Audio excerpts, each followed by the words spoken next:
Buenas noches, contador. Sí, se lo escucha bien. Bueno.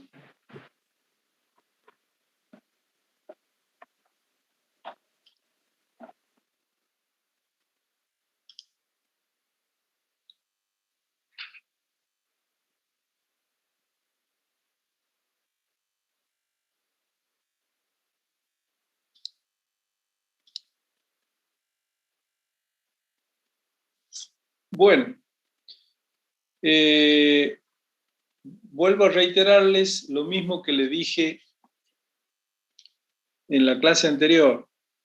Los quiero con la cámara prendida y el micrófono cerrado para evitar ruidos que impidan el buen sonido de la clase. Pero la cámara prendida, por favor. Les quiero ver la cara a todos. No me pongan figuritas.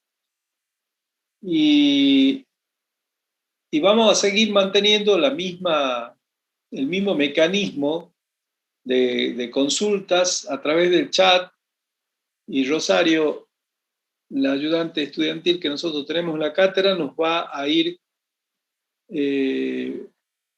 proveyendo de los pedidos de ustedes a los fines de poder ir dando respuesta a las consultas, dudas que se vayan presentando durante la clase. Contador, hay una alumna que dice que parece que tiene mala señal y que si deja prendida la cámara no le funciona el audio.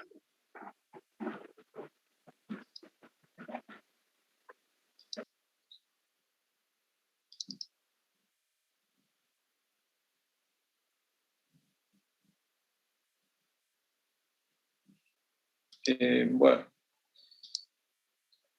el tema es que siempre hay algún motivo para... Traten en lo posible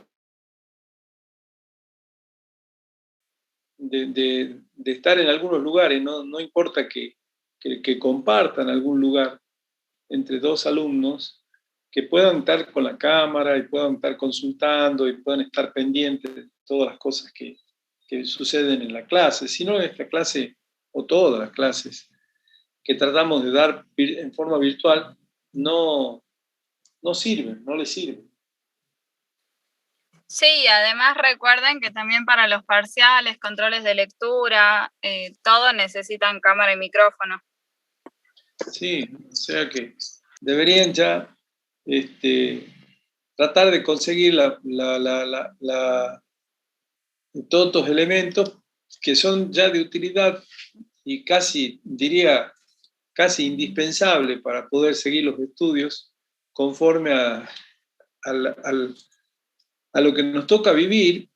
Pero además, yo creo que inclusive, volviendo a la normalidad, estos mecanismos, estas metodologías, yo creo que van a seguir estando dentro de la organización académica, del dictado de las materias y en general de la mayoría de las cátedras.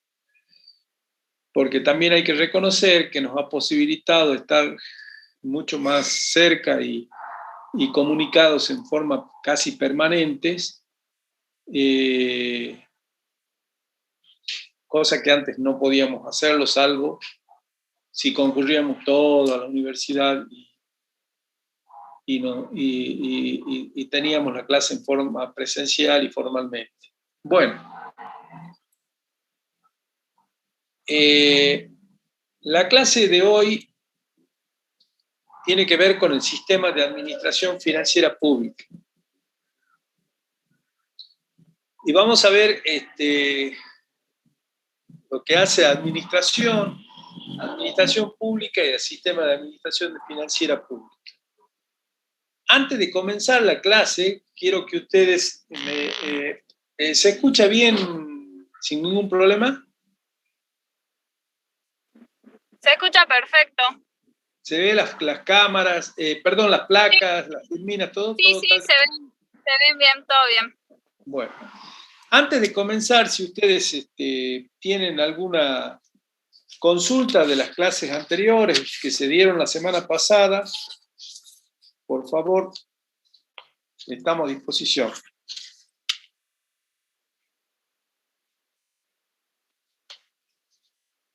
¿Ninguna consulta?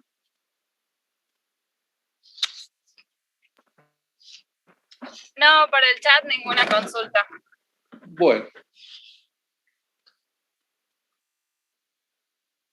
Entonces, vamos a comenzar. Acaban de preguntar cuáles van a ser las fechas de parciales y controles de lectura, si ya hay una tentativa.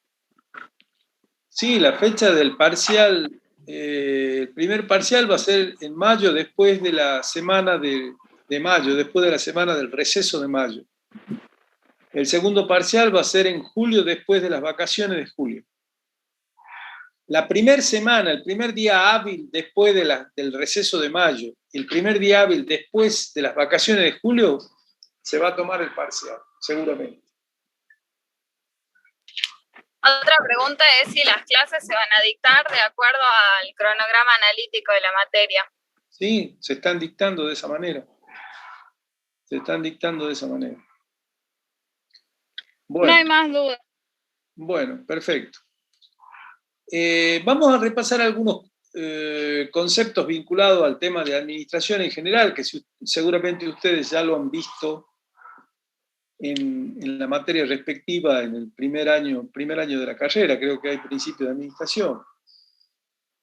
Y acá les traje una definición sobre administración que habla de que la administración implica un proceso que tiene como objetivo fundamentalmente el uso apropiado de recursos, ya sean humanos, financieros, tecnológicos, y de un uso adecuado de las fuerzas laborales en el proceso productivo con el fin de lograr objetivos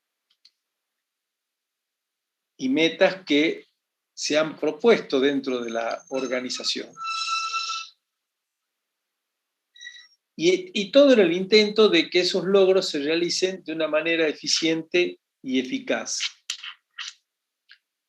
Digamos que la administración, la palabra administración viene del latín, donde ad significa hacia o dirección o tendencia, y minister es subordinación u obediencia. Por lo tanto, etimológicamente podemos decir que administración significa aquel que realiza una función bajo el mando de otro o que presta un servicio a otro. Esto considerándolo a la administración en general, tanto para el sector privado como para el sector público, ¿verdad? Ahora bien,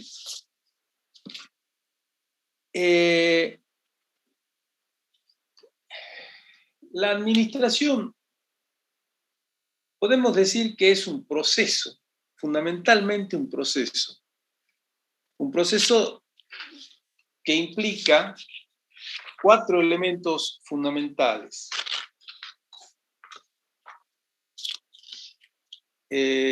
Planificar, organizar, dirigir y controlar. O sea, administrar es crear un plan en el cual se aclara las dudas del trabajo a realizar, donde se determina qué es lo que quiero hacer y con qué lo voy a hacer. Por lo tanto, planificar implica eso, digamos, establecer fundamentalmente una elección, fijando cuáles van a ser los objetivos que tiene la organización. En el proceso, que implica proyectar hacia adelante determinados objetivos, y planificar significa los modos que vamos a seguir para llegar a los mejores resultados posibles. Eso implica planificar. Organizar significa establecer tareas, deberes para lograr el objetivo, lo cual implica definir tanto responsabilidades como obligaciones de las personas que van a participar de ese proceso de organización. Es una palabra que proviene del latín, organizare, y que está relacionado con la acción de disponer las partes de un todo de la manera más conveniente posible. Al organizar una actividad se distribuye y ordenan los recursos combinando medios, esfuerzos funciones, personas, cosas, preparando no solo el desarrollo, sino también los detalles de las actividades para el logro de un fin determinado. La tercera palabra, dirigir, hace referencia a la acción de guiar un determinado orden en las actividades que se van a desarrollar hacia un determinado fin. Es la influencia que se ejerce para conseguir precisamente los objetivos fijados. Dirigir expresa una acción cuyo significado es orientar algo hacia un objetivo determinado.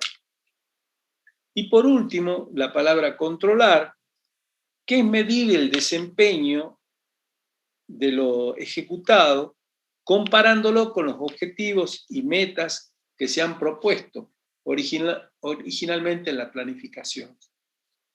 El control permite detectar desvíos, tomar medidas necesarias para corregirlo, y en cualquier tipo de organización, ese control, ya vamos a ver cuando estudiemos control, puede ser interno o externo, según provenga de la propia organización o bien sea efectuada por una estructura externa a la entidad. Entonces, este proceso que hemos mencionado con estos cuatro elementos fundamentales, planificar, organizar, dirigir y controlar, es lo que implica ese proceso de administración. Todo esto llevado a la administración pública, al sector público, al Estado, justamente como mecanismo para desarrollar todas las tareas necesarias a los fines de poder satisfacer fundamentalmente las necesidades humanas y cumplir con los objetivos que el Estado tiene propuesto, y fundamentalmente en virtud de las necesidades públicas que la sociedad plantea, todo ese proceso es lo que se denomina la administración pública. Entonces podemos decir que la administración pública entonces es una función del Estado que consiste en una actividad concreta, continua, práctica, espontánea, de carácter subordinado a los poderes del Estado y que tienen por objeto satisfacer en forma directa e inmediata las necesidades colectivas y el logro de los fines del Estado dentro del orden jurídico establecido y con arreglo a este. Es decir, este es el concepto que damos de administración pública y que lo vamos a desmenuzar a los fines de poderlo entender de mejor manera. En primer lugar, es una función del Estado.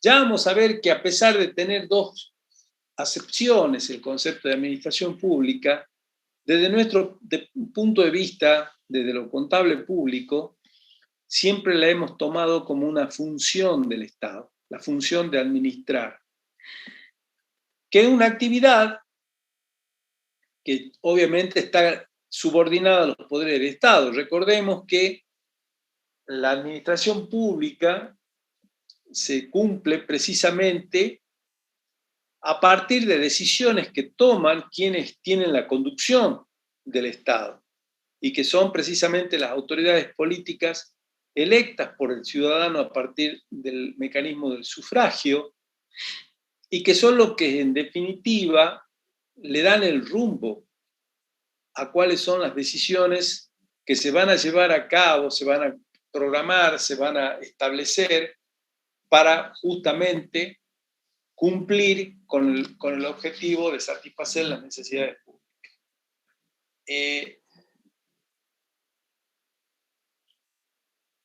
Que en definitiva es, como bien lo dice la definición, el fin del Estado. Y todo eso se debe desarrollar dentro de un orden jurídico establecido y con arreglo. ¿Por qué? Porque se abrió un micrófono ahí, Mónica, creo. Ahí está. Ahí ya lo silenció. Sí, sí. ¿Por qué dentro de un orden jurídico establecido? Porque recordemos que el Estado está estructurado en base a lo que comúnmente denominan los juristas Estado de Derecho. ¿Por qué?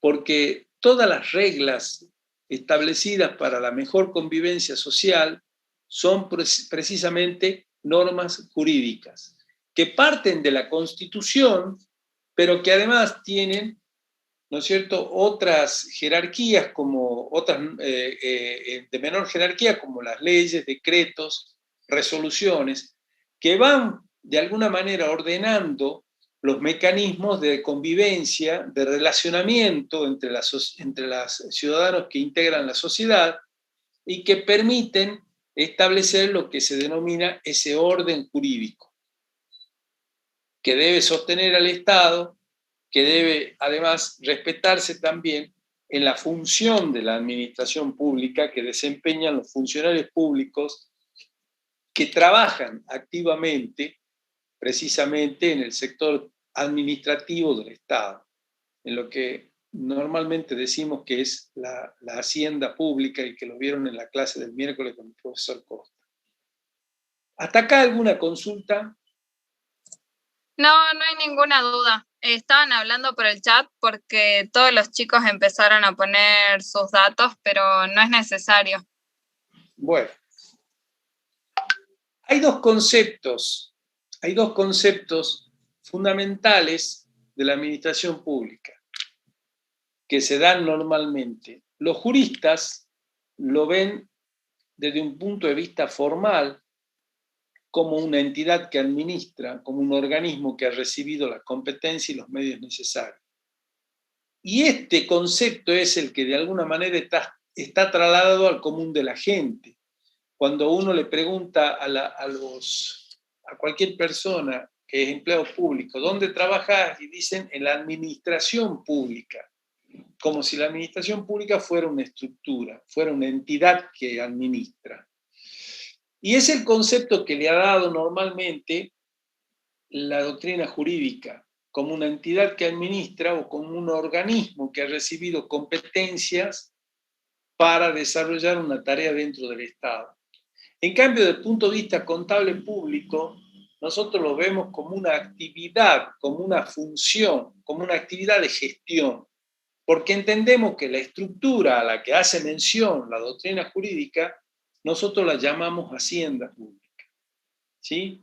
Y allí entonces es que en realidad hacienda pública y administración pública desde el punto de vista jurídico, de lo que la doctrina jurídica sostiene, podrían ser, digamos, conceptos bastante equivalentes, bastante similares.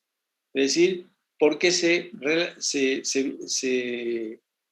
están, digamos, orientados a mencionar una estructura de administración, una estructura administrativa que el Estado tiene para llevar adelante la producción de sus bienes y servicios públicos. ¿Se entiende esto? Esos dos puntos de vista. Pero en general, quiero aclarar, sí.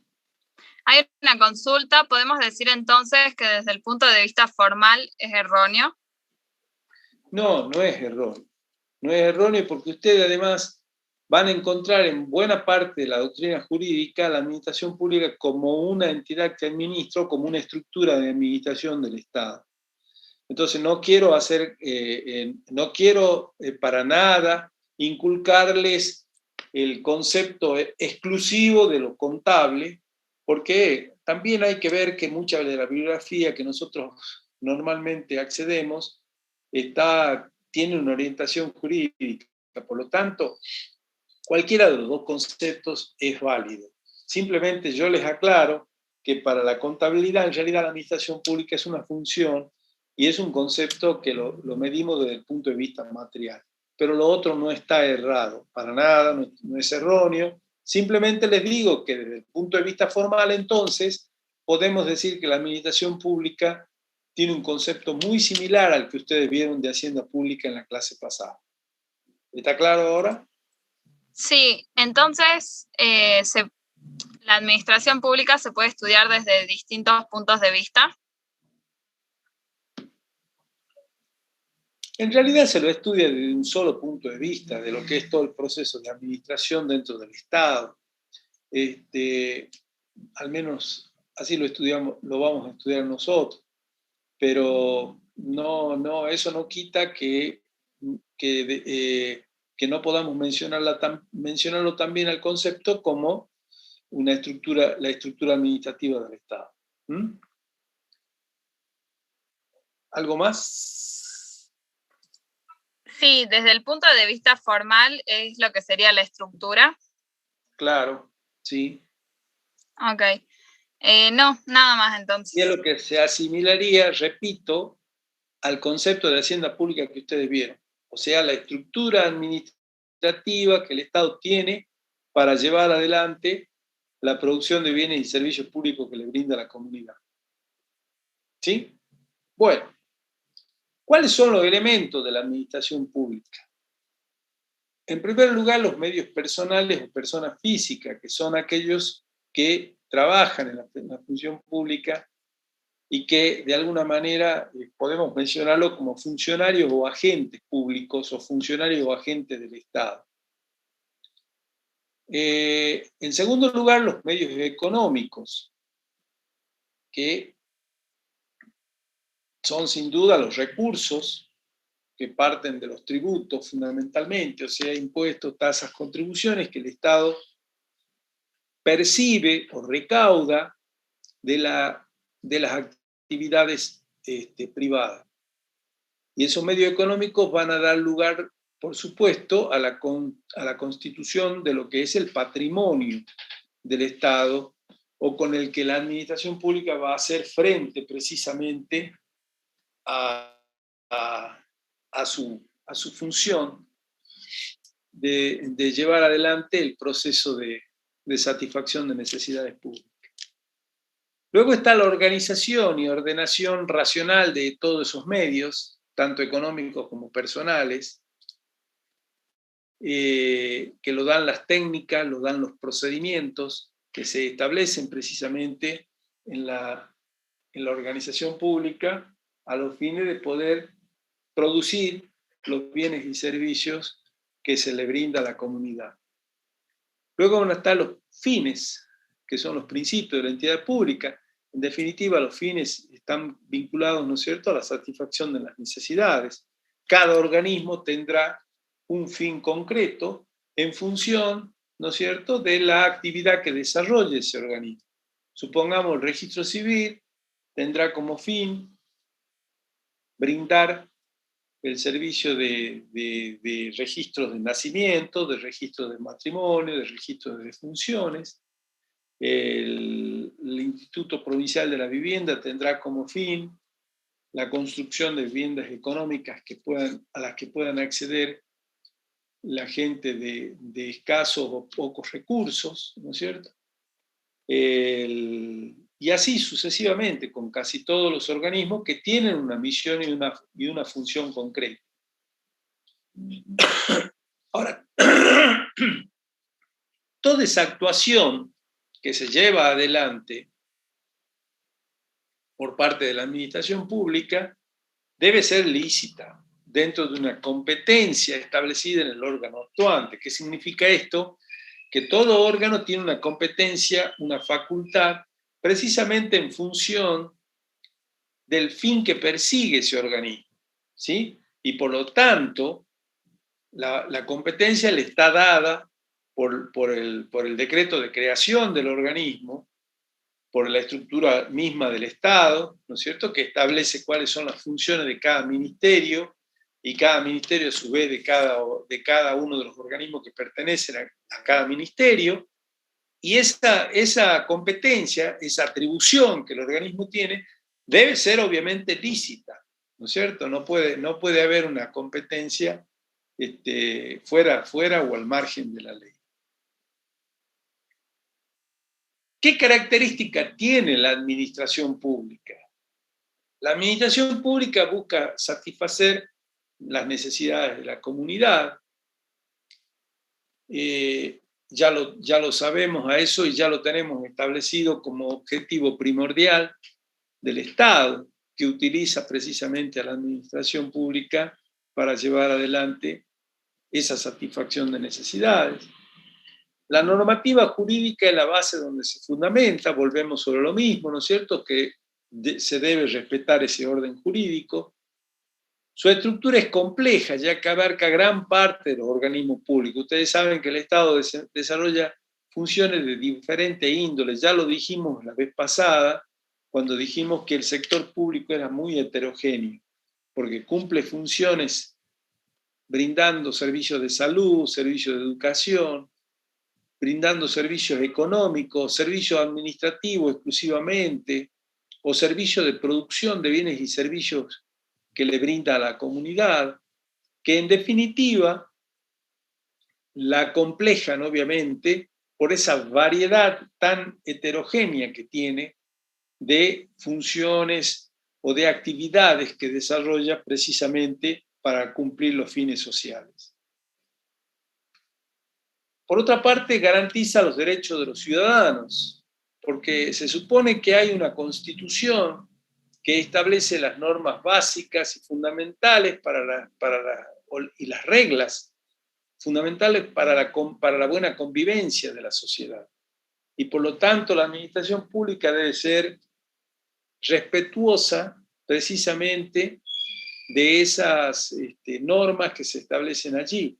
Y allí ustedes saben que la Constitución no solamente establece la organización del Estado, sino también establece los derechos y garantías que se llaman, ¿verdad?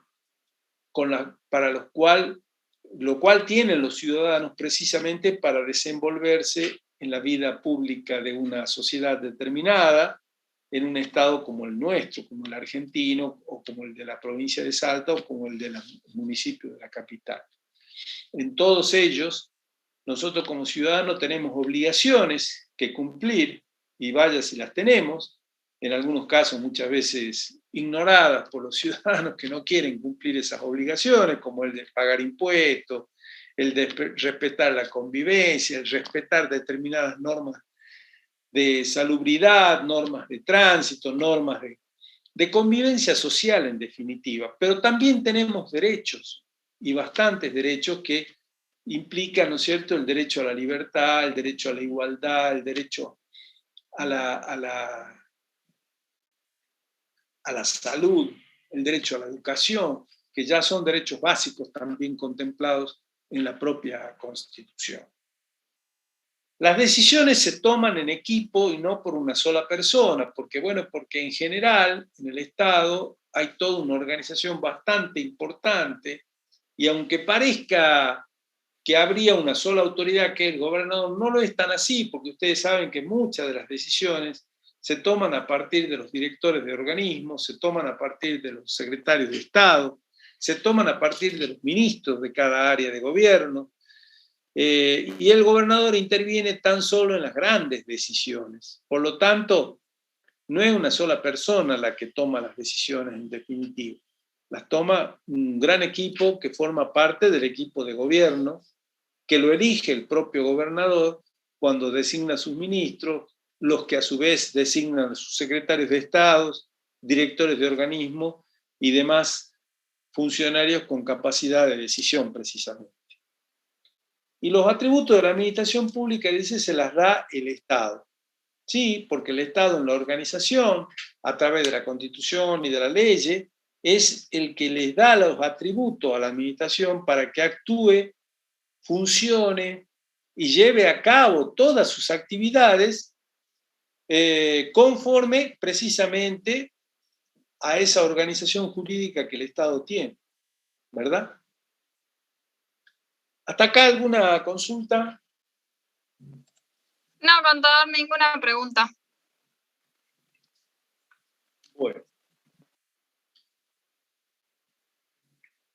Las funciones de la administración pública, y eso ya lo vimos en la clase pasada, en las dos clases anteriores, que se llevan a cabo a partir de centralizaciones administrativas o descentralizaciones administrativas, que tienen distintos grados, tanto en la centralización como en la descentralización. Y podemos clasificarla, esto ya es un concepto bien de derecho administrativo, el que vamos a ver ahora, donde la centralización administrativa tiene dos vertientes, digamos, si se quiere. Lo que es administración central, que ustedes vieron en la clase pasada, que conforma, como yo les digo siempre, un 80% de la estructura del Estado, que está conformada por el Poder Ejecutivo, Legislativo, Judicial, los órganos de control, el Ministerio Público. Es decir, el grueso, la gran estructura del Estado está dentro de la administración central. Pero hay organismos desconcentrados que tienen algún grado de desconcentración administrativa, ya sea porque tienen un régimen salarial propio, ya sea porque tienen de alguna manera normativas propias que se les fija por ley, pero que lo distinguen del resto de la administración central, como puede ser, como en algún momento fue la Dirección General de Renta, o la propia policía de la provincia, ¿no es cierto?, que actuaban como organismos desconcentrados. Pero también está la descentralización administrativa, y que son los organismos descentralizados, creados por ley, con personalidad jurídica propia, con patrimonio propio, que tienen además una conducción, un directorio propio, que los elige el gobernador, pero que ellos deciden las normas de funcionamiento para ese organismo descentralizado. Vimos como ejemplo acá en la provincia de Salta a el Instituto Provincial de la Salud, el IPS, o el Instituto Provincial de la Vivienda, el IPB, y a nivel nacional dijimos que son fundamentalmente el ejemplo más claro de organismo descentralizado, las universidades nacionales. En los prácticos seguramente están viendo bastantes ejemplos de funcionamiento de organismos descentralizados. Y después la otra descentralización, un poco más avanzada, porque los organismos descentralizados, recordemos, son organismos autárquicos que tienen la capacidad de autoadministrarse, pero además están las empresas y sociedades del Estado, que responden ya a una normativa especial del tema, en muchos casos se guían por la ley de sociedades comerciales, porque son sociedades anónimas con participación mayoritaria del Estado, y que tienen algún grado mayor de autonomía que los organismos descentralizados, además no consolidan en el presupuesto general de gastos y recursos del Estado, tienen su propio presupuesto, y esas empresas y sociedades del Estado gozan de alguna manera del privilegio de un mayor nivel de autonomía, como les decía hace un rato.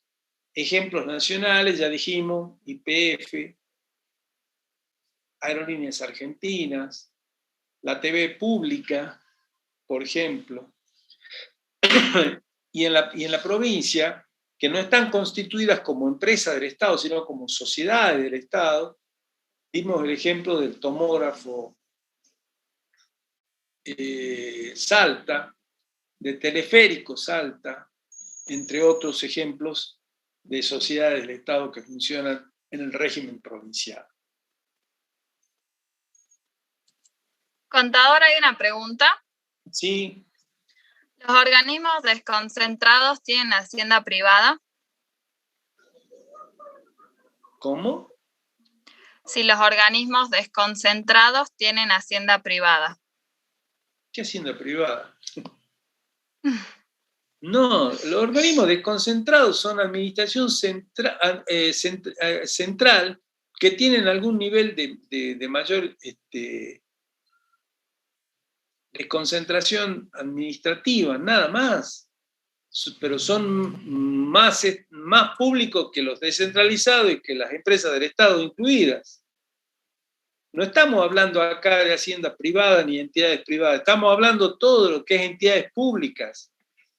Las únicas haciendas privadas que por cumplir fines públicos están relacionadas dentro del sector público son las denominadas paraestatales. Esas son entidades privadas, pero acá estamos hablando de entidades públicas exclusivamente, no de entidades privadas, tampoco de paraestatalidad. Estamos hablando todo de entidades públicas, no confundirse. ¿Qué otra pregunta? ¿Se entendió esto que le acabo de decir, por favor? Ahora le aviso cuando responda, pero no hay más preguntas. Bueno. Usted dijo que la policía es desconcentrada, ¿no? ¿Cómo? Si la Funcionó como policía... desconcentrada. Yo ahora en este momento no sé si la han pasado como descentralizada o sigue siendo desconcentrada, pero durante mucho tiempo fue un organismo desconcentrado. ¿Por qué? Porque formaba parte de la administración central, pero como tenía un régimen de laboral propio, de escalafón salarial propio, se le daba el mote de desconcentrado, igual que la Dirección General de Rentas. Bueno, le preguntaron el ANSES, qué organismo es, que son de seguridad social, pero bueno, todos los ejemplos, en las clases prácticas le dan un listado con todos los ejemplos y qué es cada organismo. Sí, exactamente. En las clases prácticas están todos los ejemplos. Y están mucho más actualizados, inclusive porque en muchos casos se ha ido cambiando, se ha ido modificando. El ANSES, que en algún momento fue desconcentrado, pasó a ser descentralizado, ¿sí? Lo mismo que la FIP. Bueno, la diferencia entre la administración pública y la administración privada están marcadas allí en este cuadro. La administración pública tiene una base social, en cambio la administración privada tiene una base en el individualismo, ¿cierto? O sea, en el emprendimiento que cada persona o cada, tanto física como jurídica, o sea, cada sociedad, encara para llevar adelante un proyecto económico determinado que le genere rentabilidad y propósito de lucro, ¿sí? El fin de la administración pública es el servicio público, en cambio el de la administración privada es el propósito de lucro. La administración pública pertenece al campo del derecho público, en cambio la administración privada está en el derecho privado. La estructura de la administración pública es bastante compleja, lo venimos diciendo, porque cumple funciones muy heterogéneas. En cambio, la estructura de la administración privada es mucho más sencilla. Hay un directorio y seguramente un área de compra, un área de producción y un área de venta. No hay mayor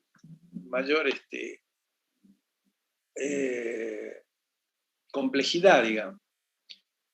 En la administración pública no hay incentivo pecuniario, en cambio, en la administración privada sí hay incentivos monetarios, donde, ¿no es cierto?, muchos empleados en el comercio trabajan a comisión, mientras más venden, más cobran de salario, o en la industria lo mismo, y a eso se llama incentivos monetarios. En la administración pública, los programas se cumplen coercitivamente, o sea, en forma obligatoria. Los programas que salen, sobre todo los programas presupuestarios, se cumplen conforme a todo lo que están establecido en el régimen normativo de la ley 24.156 a nivel nacional, o de la ley de contabilidad y los decretos respectivos en el régimen provincial. En cambio, los programas en la administración privada pueden cumplirse o no. Y eso muchas veces los propios gerentes van modificando esos programas. ¿Sí? Hay mucha más elasticidad en ese sentido. En el caso de la administración pública, las decisiones se las toma un conjunto de personas, en cambio, generalmente la administración privada, las decisiones las toma una sola persona, que es ya sea el presidente del directorio o el gerente general, en el caso de que sea una decisión del área administrativa. Bueno. Y antes de entrar a la... Contador y el incentivo docente. ¿Qué pasa? Creo que preguntan qué sería. El incentivo docente. No Sí, sé a qué está referido. Bueno, ahora le pido que aclare y claro, cuando aclare lo que pasa le pregunto. Es que esas son denominaciones que se le dan aparte del salario, pero no creo que a los maestros les paguen más por tener más alumnos que otros. No hay. no está relacionada a la forma de incentivo monetario que está relacionada a la actividad privada. ¿Sí? Son nombres que le dan a determinadas partes salariales. Creo, si mal no recuerdo, que el incentivo docente tenía que ver con la asistencia en tiempo y forma de todas las clases por parte del docente. Entonces a eso le pagaban el presentismo como manera de incentivarlo para que no falten, para que no pidan licencia.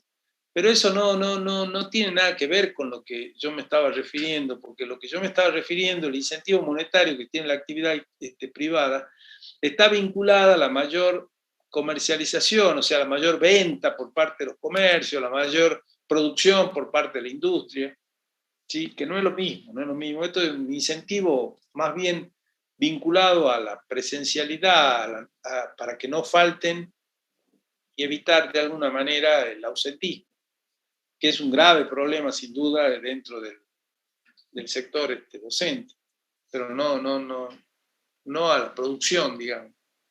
Sí, dice que sí lo entendió, que muchas gracias. Bueno,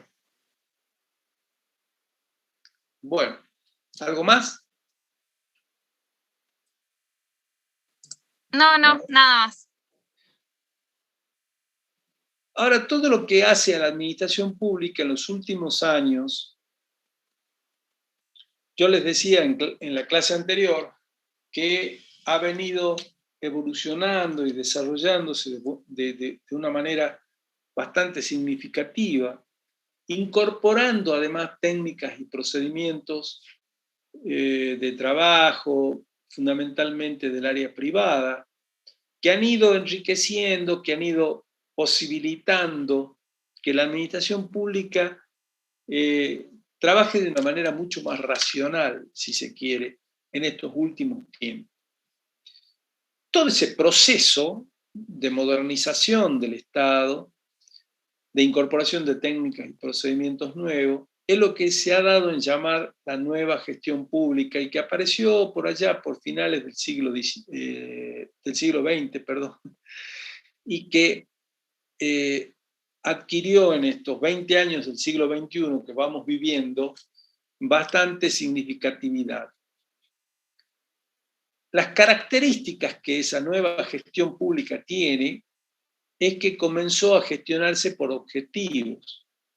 Es decir, el Estado empezó a fijarse metas y objetivos a cumplir. Cada área de trabajo del Estado comenzó a gestionar con esos objetivos. Supongamos en vivienda, en el Instituto Provincial de la Vivienda, se fijaban, bueno, este año se van a construir tanta cantidad de casas y se establecía inclusive un indicador de eficacia para medir si efectivamente se cumplía ese objetivo meta fijado. Y ustedes se preguntarán, ¿y cómo funcionaba el Estado antes entonces? Bueno, antes recibía el Instituto de la Vivienda un presupuesto con el cual hacía la cantidad de casas que le alcanzaba, pero no había establecido un objetivo concreto, una meta concreta, como hoy lo obliga a tener de alguna manera en la técnica del presupuesto por programa que vamos a ver cuando veamos el sistema presupuestario. Entonces ahora cada organismo, ¿no es cierto?, establece sus metas y objetivos anuales y establece también indicadores para medir la eficacia, es decir, si esas metas u objetivos se han cumplido o no se han cumplido. Esos son los indicadores cuantitativos que figuran allí en segundo lugar dentro de las características. Esos indicadores cuantitativos que miden la eficacia para ver las metas y objetivos si se han cumplido, también podemos medir la eficiencia, es decir, cómo ha sido el proceso de producción y si se lo ha realizado con los menores recursos, con los menores insumos posibles, a los fines de poder, de alguna manera, ser mucho mejor productivos en la consecución de los fines u objetivos fijados por cada uno de los organismos. Y esos indicadores cuantitativos, insisto, son tanto de eficiencia como de eficacia y están fijados en el presupuesto general de la provincia. El tercer punto que dice allí, el enfoque del Estado como productor de servicios públicos o de bienes públicos eventualmente. Bueno, ese es el concepto que yo les menciono siempre. Ustedes habrán escuchado en la clase pasada por el contador Costa hablar de una hacienda de producción y una hacienda de erogación. Fíjense en que en los últimos tiempos ya la doctrina ha empezado a eliminar el concepto de hacienda de erogación por parte de buena parte de quienes de alguna manera se destacan, digamos, en la doctrina contable pública. ¿Por qué? Porque han empezado a hablar que tan solo la hacienda pública es de producción de bienes y servicios públicos, porque está estructurada en base a producir bienes y servicios públicos conforme a las necesidades públicas y para satisfacer precisamente los servicios públicos que demanda la sociedad.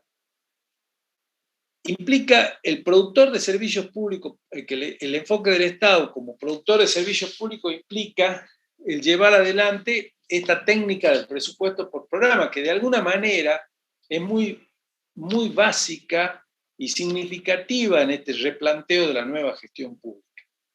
Porque a partir de esta técnica se instrumentaron una serie de procedimientos tanto en la planificación del presupuesto, en la ejecución del presupuesto y en la evaluación del presupuesto.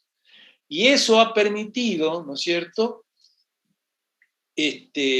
tenerlo al Estado con un enfoque como productor de servicios públicos y no como un erogador. ¿Qué significa esto? Que antes el Estado, ¿no es cierto?, establecía los fondos públicos en virtud de los recursos que tenía para gastos, para realizar determinadas erogaciones, pero no se fijaban objetivos, no se fijaban indicadores cuantitativos de cómo llevar adelante la ejecución de esos gastos, tampoco se establecía mínimamente procedimientos racionales de utilización de los recursos, controles que medianamente permitieran medir la eficacia y la eficiencia de la utilización de esos recursos, cosa que hoy lo hace el Estado. Entonces, el Estado ya ha dejado de ser un erogador por la erogación misma, sino que ya se trata de un Estado que produce bienes y servicios, que establece concretamente resultados a cumplir, que son esos objetivos, y esos resultados a cumplir son los que se van de alguna manera manifestando y estableciendo claramente en la planificación presupuestaria, en la formulación del presupuesto. Eso, cuando veamos la técnica del presupuesto por programa, vamos a ver todos esos procedimientos técnicos que de alguna manera se fueron incorporando y que le han cambiado esa óptica que tiene hoy el Estado, que en lugar de ser un gran erogador, tiene la consideración de ser un productor de servicios públicos que le brinda a la comunidad. Porque ya todos esos organismos que no tienen una función concreta de brindarle un servicio público a la comunidad han ido desapareciendo de la estructura del Estado. En cambio, antes había muchos de ellos que no se sabía para qué estaban. Simplemente gastaban y estaban allí porque la tradición indicaba que debían estar. Ahora, si no cumplen una función o una misión, son cerrados, directamente eliminados de la estructura del Estado. En cuarto lugar, hay una mayor disciplina presupuestaria, porque, bueno, desde la instrumentación de la Ley 24.156 en Nación, y que obligó inclusive a las provincias a estructurar sus presupuestos conforme a las pautas que en general la Nación establecía, hay mucha más disciplina. Por empezar, Los presupuestos se presentan siempre en tiempo y forma, lo que da lugar a que se aprueben antes de iniciado el ejercicio. En años, 30 años atrás, los presupuestos no se aprobaban antes de iniciar el ejercicio. En muchos casos se aprobaban a mediados de año, cuando ya se había ejecutado la mitad del ejercicio, siguiendo el concepto de la prórroga del ejercicio anterior. Entonces, no había una buena disciplina presupuestaria. Hay que reconocer que desde los años 90 en adelante, tanto en nación como en provincia, hay una buena disciplina presupuestaria. Lo que deberán incorporarse también a esa disciplina presupuestaria son los municipios, que todavía quedados en el tiempo no tienen ese mismo orden presupuestario. En nación se está empezando a utilizar los costos de los servicios públicos y sin duda que esto también va a permitir un mayor desarrollo y evolución de un Estado más eficiente, obviamente.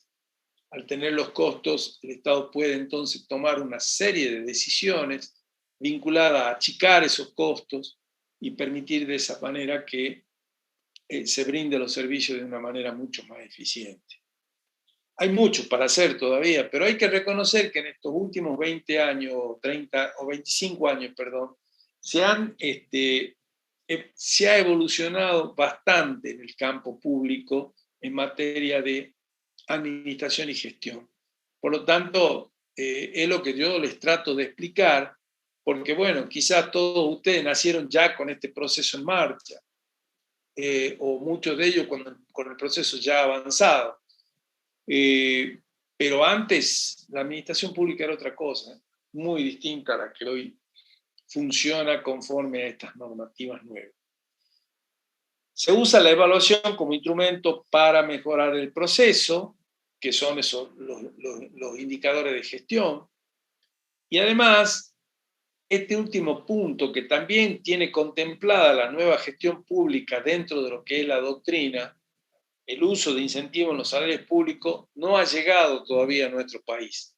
Porque dicho sea de paso, vale recalcar que la nueva gestión pública no es una, digamos, una escuela instalada desde la Argentina, es una escuela mundial que se llama la nueva gestión pública, que tiene además su equivalente en el idioma inglés, porque justamente los anglosajones son los que más avanzaron en el desarrollo de la nueva gestión pública.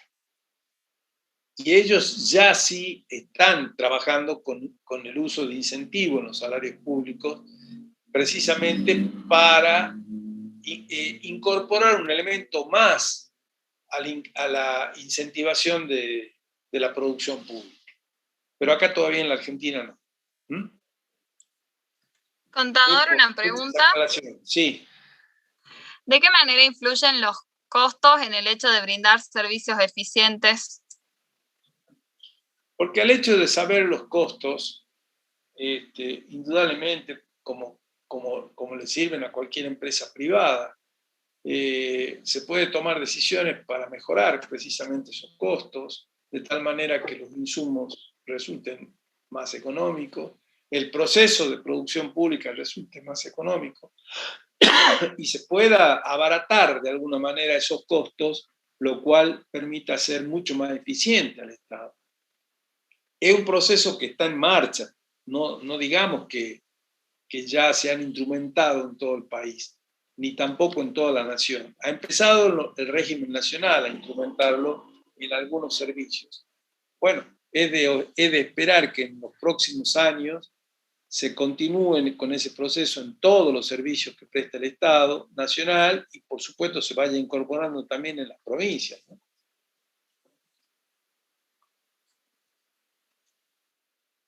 Porque el sector público o el Estado nunca tuvo costos, nunca tuvo una contabilidad de costos.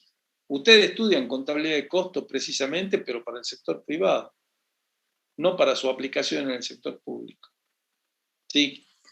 Hay otra pregunta que dice, ¿el fondo estímulo que perciben todos los empleados de renta, se podría decir que es un incentivo monetario?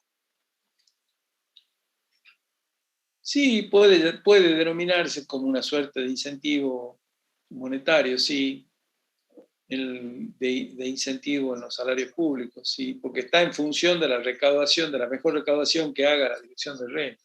Podríamos decirlo que sí, sí. Pero es un sector, obviamente, muy particular y muy especial, ¿no? Lo mismo que la AFIP a nivel nacional, es decir, son de los pocos sectores que tienen ese grado de incentivos, ¿no? ¿Qué más? Nada más. Bueno, Muchas gracias. bueno. Y entonces ya después de ver lo que es administración pública, las características y todo lo que venimos viendo respecto a la administración pública, podemos entrar a ver entonces lo que son los sistemas de administración financiera pública. ¿Sí? Recordemos que la administración financiera del Estado es una función básica que comprende extraer patrimonio de los particulares, haciendo uso del poder coercitivo, para luego aplicarlo a la producción de bienes y servicios, es decir, al sostenimiento, ¿no es cierto?, de todos los organismos del Estado que cumplen una función, llevando adelante algún servicio público para cubrir alguna necesidad pública. Recordemos que ese extraer patrimonio de los particulares posibilita tener los recursos por parte del Estado, los cuales los va a llevar a desarrollar las tareas concretas de producción de bienes y servicios públicos que darán lugar a los gastos. Y entre esos recursos y gastos vamos a ver la composición del presupuesto, ¿no es cierto? Y ahí sale el concepto de recurso público y de gasto público, que sería toda erogación para adquirir insumos o bienes, y en cambio los recursos es la obtención del poder de compra necesaria para poder afrontar esos gastos por parte del Estado, a través de la cobranza, insisto, de los tributos, es decir, impuestos, tasas o contribuciones.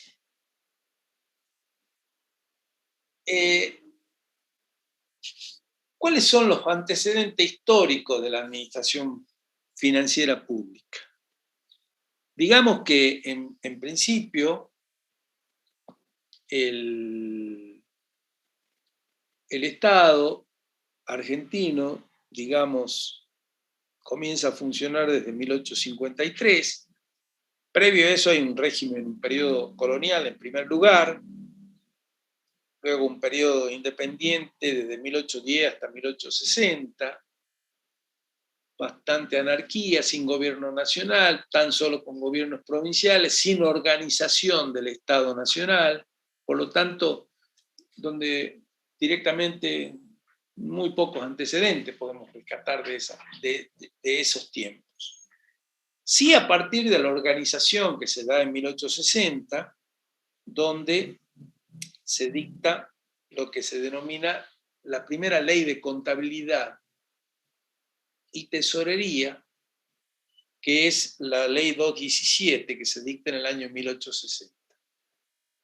Es el primer antecedente de lo que hoy se denomina Ley de Administración Financiera Pública, que estaba vinculado estrictamente a lo que era contaduría y tesorería como organismos que funcionaban, o sea, la contabilidad y el manejo de fondos, en definitiva, que eran las dos únicas actividades o funciones que en ese momento comprendían el manejo de los fondos públicos por parte del Estado. En el 1871, durante el gobierno de Sarmiento, se dicta una ley 428, que también se denominó Ley de Contabilidad, y que de alguna manera amplió las funciones de la contaduría, de la tesorería, se empezaron a crear más controles, se fue estableciendo también una suerte de régimen patrimonial, toda una normativa vinculada al endeudamiento público, o sea que se fueron incorporando más actividades. A Chaballán suele decir en su libro, y ustedes lo pueden leer sin duda, de que esa ley en realidad fue todo un código de contabilidad que estuvo vigente desde 1871 hasta 1946, es decir, tuvo más de 70 años vigente. Entonces, evidentemente fue una ley muy moderna, muy actualizada para su tiempo, por eso tuvo tanta vigencia, la más larga vigencia de todas las leyes que tienen que ver con la administración contable, financiera, patrimonial del Estado. En 1946, durante el primer gobierno de Perón, se dictó la ley 12961, que ya fue creando determinados tipos de control público por parte de la contaduría, a quien se le asignó inclusive funciones de control jurisdiccional, es decir, de control sancionatorio, fijando en atribución de la contaduría para realizar esos controles, sin crear todavía un órgano de control específico que lleve a cargo esa tarea. En el año 1956 viene el nuevo periodo normativo con la ley, el decreto ley 23.354/56, que crea el Tribunal de Cuentas, que establece además un sistema de contabilidad, un sistema de tesorería, un sistema patrimonial, un sistema de la deuda pública, pero todos como compartimentos estancos, ¿sí? Que tenían que ver con la administración financiera pública en general, con un sistema de control, además, creando el Tribunal de Cuentas, pero todo ello en el marco de una organización bastante de compartimentos estancos, como les decía. Hasta que en el año 93 se dicta la ley 24.156, basado en un enfoque sistémico de la administración general, de la administración financiera pública, basado en la teoría general de sistema, fundamentalmente, y de allí entonces que se cambian fundamentalmente los paradigmas de la organización de la administración financiera pública. ¿Qué significa ese enfoque sistémico de la hacienda pública que le da el régimen o el sistema de administración financiera establecido por la ley 24.156? Ustedes saben que la teoría general de sistema se supone que ocupa el desarrollo de esquemas técnicos sistematizados que nos permiten entender mejor las relaciones entre las diferentes partes que forman un todo, cualquier fenómeno empírico y como su ambiente. La teoría general del sistema, ustedes saben, se aplica en casi todas las ramas científicas del saber, y llevado a la hacienda pública, llevado al Estado, al sector público, se trató de enlazar de un mejor relacionamiento entre las diferentes partes que conforman el sistema de manejo de los fondos públicos por parte del Estado, de la administración financiera por parte del Estado. De esa manera, entonces, a través de la teoría general del sistema, podemos decir que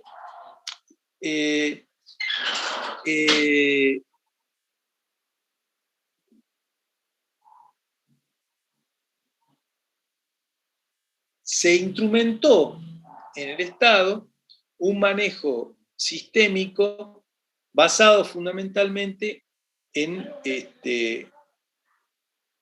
esa teoría.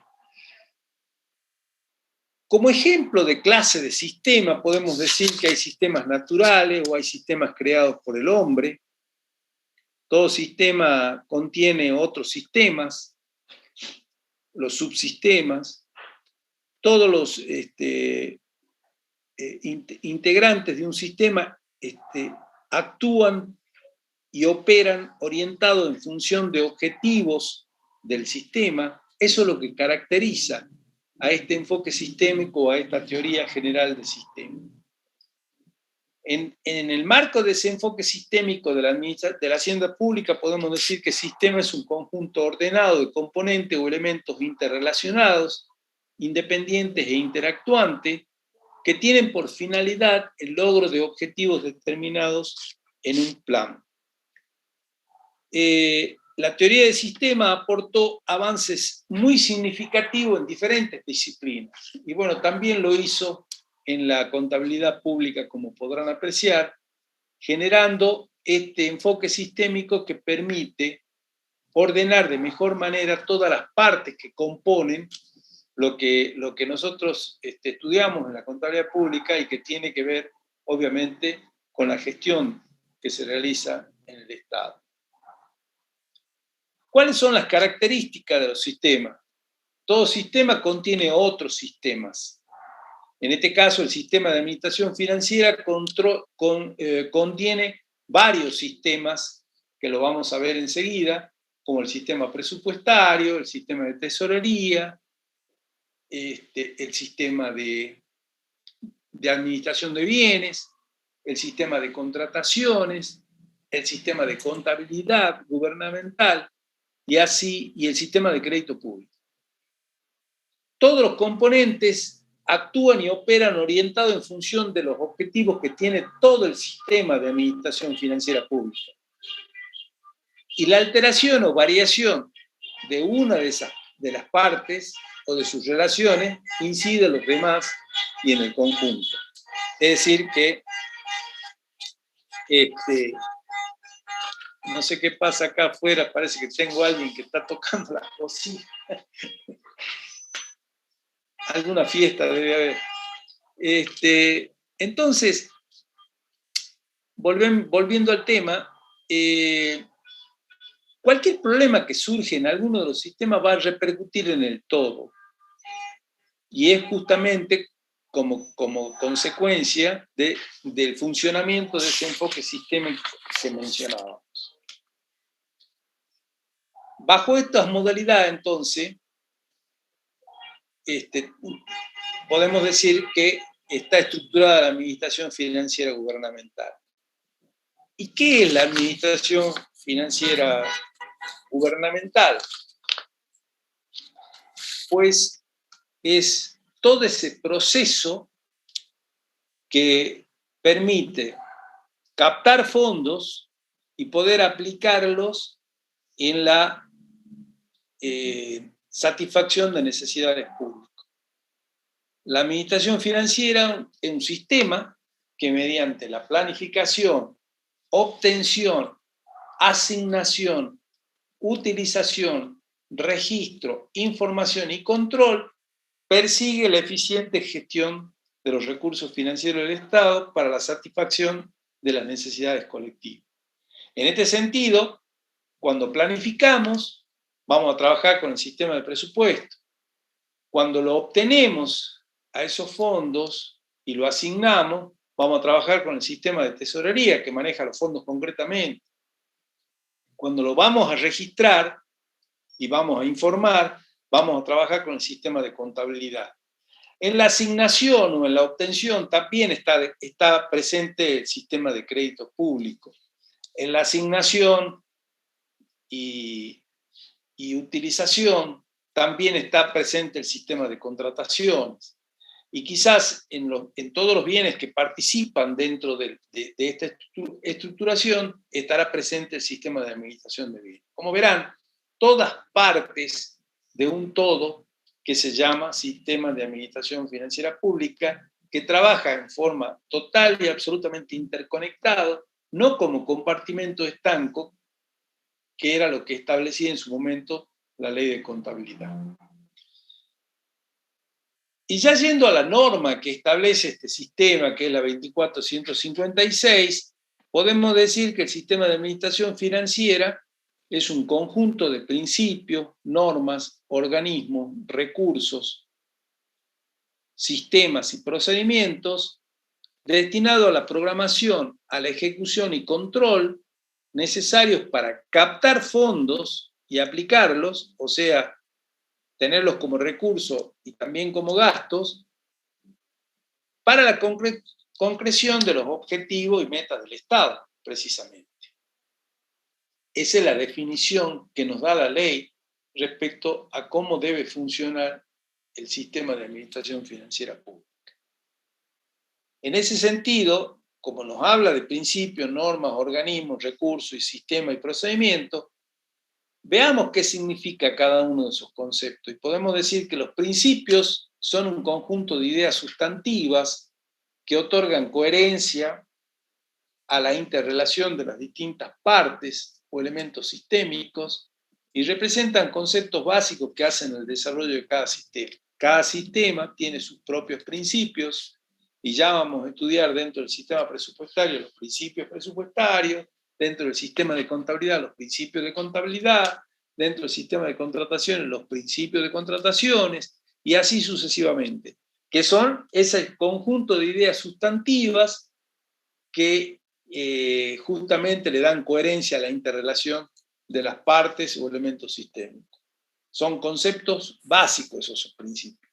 Los órganos serán las distintas unidades institucionales, o sea, los organismos, reparticiones o entidades o jurisdicciones, como los llaman de forma indistinta, que serán responsables de una o varias partes del proceso.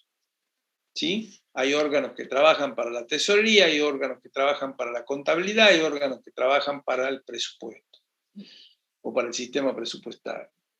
Las normas serán las disposiciones de distintas jerarquías jurídicas, ley, decretos, resoluciones, que se aplican a cada uno de los sistemas, conforme con los principios establecidos. Y los procedimientos serán el conjunto de herramientas o instrumentos técnicos desagregados en acciones, tareas, tiempos, destinados a ejecutar por parte de los órganos responsables para el cumplimiento u objetivo que tiene fijado cada sistema. ¿Hasta acá alguna consulta, alguna duda? No, ninguna pregunta. Bueno. En función de esa situación, entonces, digamos que hay una versión ampliada de los sistemas que integran la administración financiera pública en general, no la que sostiene nuestra ley, sino la ampliada, la que menciona a todos los sistemas que tienen que ver con la administración financiera pública, que tienen que ver con esa captación de fondos y esa aplicación para cumplir las necesidades públicas. Y en ese sentido podemos decir que específicos están presupuesto, tesorería, crédito público, contabilidad y administración tributaria. De estos 5 específicos, administración tributaria es el único que no está contemplado en la organización de la ley 24.156, porque tiene su propio ordenamiento a partir también de un organismo propio como la AFIP, que es el que regula la administración tributaria en nuestro país, ¿sí? Con un régimen total y absolutamente normativo independiente de lo que es la ley de administración financiera. Y lo mismo pasa con los conexos, compras, contrataciones, administración de bienes y administración de recursos humanos. En esta compra y contratación y administración de bienes están como conexos del sistema, pero administración de recursos humanos también tiene un régimen normativo propio independiente, por lo tanto no está contemplado en nuestra ley. En otros países quizás todos están contemplados en una misma ley. En nuestro país, tanto la administración tributaria dentro de los específicos como la administración de recursos humanos dentro de los conexos, por tener un régimen normativo propio, que el Estado se encargó de distinguirlo, de separarlo, no están contemplados en el régimen general de la administración financiera pública en nuestro país. Por lo tanto, y ustedes van a ver inclusive, valga la la digresión, que ustedes estudian la administración tributaria por otra parte, con otra materia, que es precisamente derecho tributario, impuesto 1, impuesto 2, y estudian la administración de recursos humanos también por otra parte, con la administración de personal. Por lo tanto, fíjense, son dos aspectos que no solamente en lo que tiene que ver con la administración financiera pública, sino que en general son conocimientos que se analizan, que se evalúan, que se estudian por aparte, digamos. Entonces, en función de esto que le acabo de mencionar, estos son los que en definitiva han quedado como sistemas que integran la administración financiera pública de la nación en 20 de las 24 provincias que conforman el Estado Nacional, donde también se dictó una ley de administración financiera muy similar, y también, ¿por qué no decirlo? Así lo contempla el proyecto que acá en la provincia de Salta se envió a partir de este año a la legislatura para la aprobación de una ley de administración financiera pública propia que reemplace a la vieja y vetusta ley de contabilidad vigente en nuestra provincia aún y que data de 1957. Entonces, tenemos presupuesto, contabilidad, tesorería, crédito público, contrataciones y administración de bienes. Los 4 primeros como específicos, reglados y reglamentados por la ley 24.156, y los conexos, contratación y administración de bienes, que tienen un régimen normativo propio, pero la ley de 24.156 lo menciona precisamente como conexo. Y ya vamos a ver por qué unos son específicos y otros conexos, pero desde ya les voy anticipando que el primordial y principal sustento de considerar lo específico y de considerar lo conexo tiene que ver precisamente con la función inicial que la administración financiera tiene, que es captar fondos y aplicarlos, ¿verdad? Bueno, en la captación y aplicación están los 4 primeros. Contratación es un sistema que sirve para realizar las compras, pero no capta ni aplica los fondos. Y administración de bienes sirve para custodiar los bienes, pero no capta ni aplica bienes. Sí. El sistema de control está en la ley 24.156 y no es un sistema ni específico ni conexo. No, por la simple y sencilla razón de que estoy hablando del sistema de administración financiera pública. La ley 24.156 se refiere a ley de administración financiera y de control. Pero eso, el control nosotros lo vemos al final, y ahí vamos a estudiar el control interno y externo que figura en la ley. Ahora estamos viendo administración financiera, vamos a ver lo que es gestión primero. ¿Sí? Los sistemas de control son los que funcionan para el control y que es un complemento de la ley. La ley se llama administración financiera y control. Ahora estamos viendo solamente administración financiera. ¿Se entiende? Sí, quedó claro. Bueno, ¿cuál es el sustento metodológico que la ley 24.156 y todo el resto de las leyes provinciales, basado en este enfoque sistémico que mencionamos, le da al funcionamiento del sistema? Que hay interrelación entre sistemas, es decir, todos los sistemas están interrelacionados. Por eso es que decimos que si uno de ellos algo no funciona bien, va a afectar a todos los sistemas. O sea, va a afectar al macrosistema de administración financiera en general. El segundo sustento es que hay una centralización normativa y una descentralización operativa.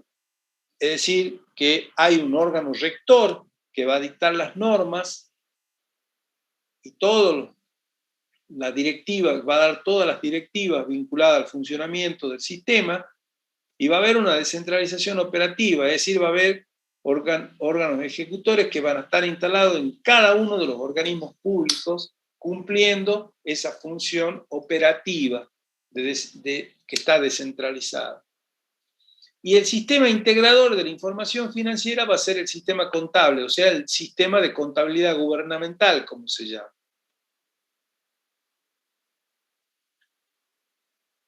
Cada sistema de administración financiera va a tener un órgano coordinador, que es la Secretaría de Hacienda, o la Secretaría de Finanzas, o es la Jefatura de Gabinete. Ya vamos a ver cuál le toca a cada cual.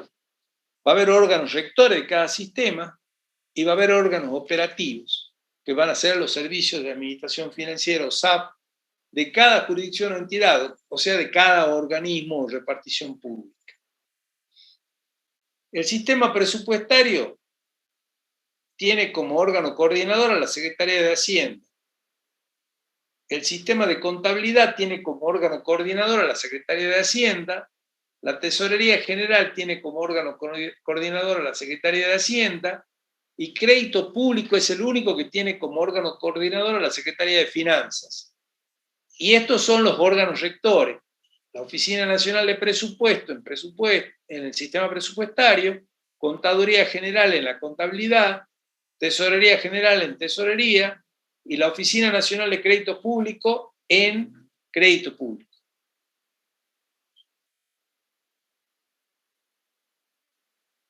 En el caso de los conexos, el órgano coordinador en ambos sistemas es la jefatura de gabinete.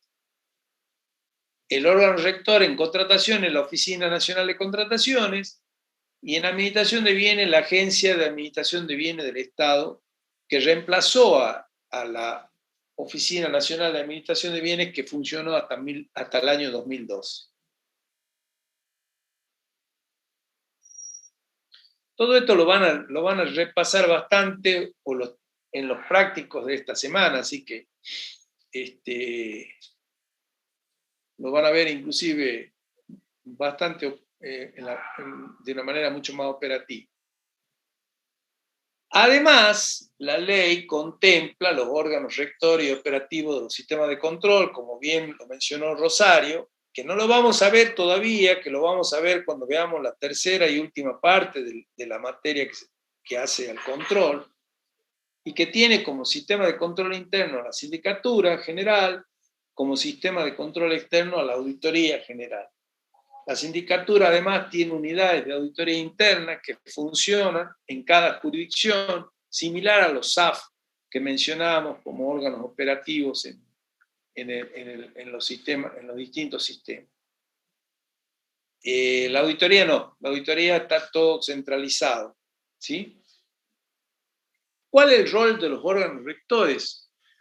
Los órganos rectores dictan normas, dictan las políticas, supervisan el cumplimiento de esas normas y políticas y centralizan la información. ¿Cuál es el rol de las unidades de apoyo administrativo? Deben cumplir esas políticas, normas y procesos de los órganos rectores, que establecen los órganos rectores. Deben instrumentar las normas de control interno, deben dar cumplimiento a la política institucional y deben apoyar los procesos de contratación y adquisición de insumos necesarios para producir los bienes y servicios que ese organismo, donde está ese SAP, le brinda a la comunidad. Cada SAP tiene sus propios procesos de contratación y adquisición de insumos, que responde obviamente a los objetivos que tiene cada organismo. ¿Cuál es el rol de los organismos? Que hay una definición de políticas globales, o sea, cada organismo va a definir sus políticas, que van a estar fijadas en cierta manera también por el Ejecutivo, por el ministro del área, pero cada director de organismo o cada presidente del directorio fija sus políticas globales, formula las metas, calcula los insumos, decide sobre la adquisición de bienes y servicios en cantidad, calidad y oportunidad. Ya vamos a ver que el sistema de contrataciones le da esa atribución a los directores de organismo y también va a hacer una evaluación interna, obviamente, de cómo está funcionando para permitir el mejor desenvolvimiento de la gestión que ese organismo lleva adelante. Bueno, hasta acá llegó la clase de hoy. No sé si tienen alguna consulta respecto a los últimos puntos que vimos. Les dejo la bibliografía por otra parte. El Collazo lo pueden encontrar en la biblioteca únicamente. Es un libro bastante viejo, pero hay bastantes ejemplares que pueden leer ese capítulo 1, punto 1 y 3, 1, 2 y 3, que les va a servir para, de alguna manera, relacionarse con los conceptos de la administración pública. Y después los otros sí son libros mucho más nuevos, pero acá fundamentalmente lo que es importante que lean es el programa de la reforma que está subido a la plataforma Moodle y la ley de administración financiera, chicos. Y después, por supuesto, lo que vamos a ir viendo en cada uno de los sistemas de administración financiera pública que comenzaremos la semana que viene. Así que... Contador, hay una consulta. Sí. Quedó una duda respecto de los SAF, si los SAF serían los órganos ejecutores. Sí, por supuesto. Los órganos ejecutores son los SAF. Y van a responder, esas unidades de apoyo administrativo, que en realidad son los SAF, van a responder a las indicaciones que dan los órganos ejecutores. En ese sentido, debemos decir que todos los organismos que tiene el Estado, nacional o provincial, tienen un SAF. En ese SAF hay una dependencia de cada uno de los sistemas de administración financiera, o sea, hay una dependencia de presupuesto, hay una dependencia de contabilidad, hay una dependencia de tesorería, hay una dependencia de contrataciones o compras, y hay una dependencia de administración de bienes patrimoniales de ese organismo. De lo que no hay, porque no tiene descentralización operativa, es el sistema de crédito público, que tiene centralización normativa y centralización operativa como lo fija la ley. Porque se imaginan, si le dan la posibilidad a cada organismo para que se endeude y obtenga crédito público, ya demasiado tenemos la historia con el endeudamiento a partir de un solo órgano rector que opera. Se imaginan, si se le da a todo el mundo, estaríamos endeudados por cifras siderales. Por esa razón, entonces, está centralizado el único sistema de administración financiera que tiene centralización normativa y centralización operativa, el sistema de crédito público. Lo dice la ley. Los invito formalmente a que lean la ley de administración financiera, chicos, por lo menos en la parte general. Después, con cada sistema, irán leyendo lo que va correspondiendo a cada uno de los sistemas. Pero por ahora, lo que tiene que ver con la parte general, que en definitiva son, ya les digo exactamente,